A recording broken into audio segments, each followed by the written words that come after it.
This is. I've heard people try and distract the conversation like this. The thing is, my point being, it still appears I don't dispute that, and I absolutely, to be clear. Tommy Robinson's remarks about Sadiq Khan spark heated public debate. This is the kind of clash that turns heads and lights up social media like wildfire. While most of the country was focused on economic figures, NHS headlines, and the usual party drama, something unexpected just hit the public square.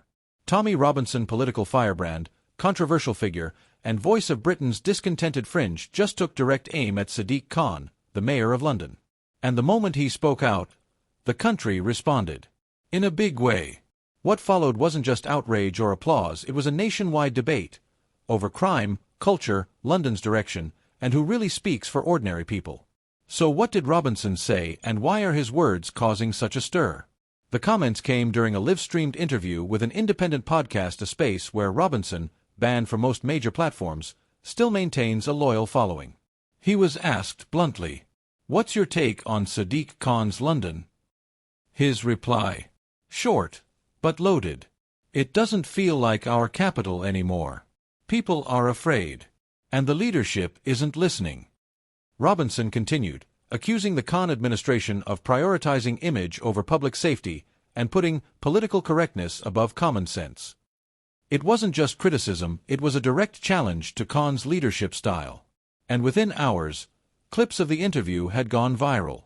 Let's be fair. The issues Robinson raised, rising knife crime, rising ULEZ fines, and general disillusionment, aren't new. They're part of ongoing national discussions. But who said it, and how it was said, is what made it explode online. One post on X read, "Say what you want about Tommy Robinson, but he's saying what no one else dares to." Another countered, "He doesn't represent us. London's problems can't be blamed on one man or one identity." And right there is the fault line. Because what this moment reveals isn't just disagreement on policies, but a deep cultural divide over who gets to shape the narrative about London. Now let's shift focus to Khan himself. The mayor is serving his third term, a record-breaking stretch, but not without growing backlash. Critics have pointed to a visible increase in violent crime, controversial expansions of ULEZ zones, frustrations over housing and policing. But his defenders say the opposite. That Khan has championed clean air, social justice, and inclusive leadership in one of the world's most diverse cities. They argue that London's challenges are systemic and that no mayor, regardless of party or background, could fix them overnight. So where does the truth lie? In many ways that's the problem. Because this isn't just about crime rates or transit policies. It's about how people feel. One Labour official reportedly told The Times, "These comments aren't about facts. They're about fear." And Robinson knows how to amplify it. Meanwhile, a former Met officer tweeted, "Say what you will about Tommy, but I've worked these streets. The fear is real." Comments flooded social platforms. Some slammed Robinson for stoking division. Others defended him, saying, "Finally, someone saying what we're all thinking." Even neutral political commentators began to notice the fallout.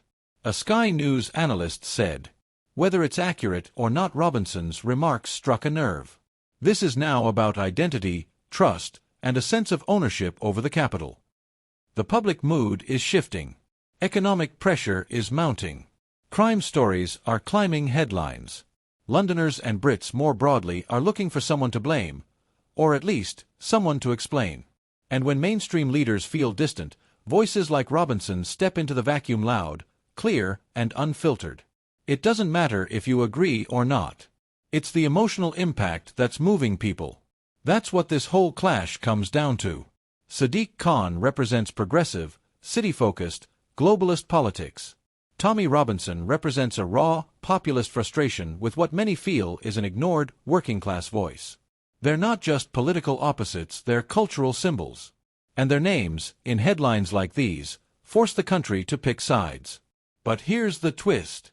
Most people, they're somewhere in the middle. They want clean streets and fairness, security and tolerance, leadership and honesty. But when extremes dominate the conversation, the middle gets drowned out. So now, we ask you, the viewer, is Tommy Robinson highlighting a truth that's being ignored? Or is he fueling flames that will divide us further? Is Sadiq Khan failing his city or being unfairly blamed for a much deeper national problem? And the real question: if public anger is this high already, what happens next? Because this wasn't just a moment. It was a message. And it's echoing far beyond London. Let us know your thoughts in the comments. Like, share, and subscribe, because the next chapter in this clash might be closer than you think.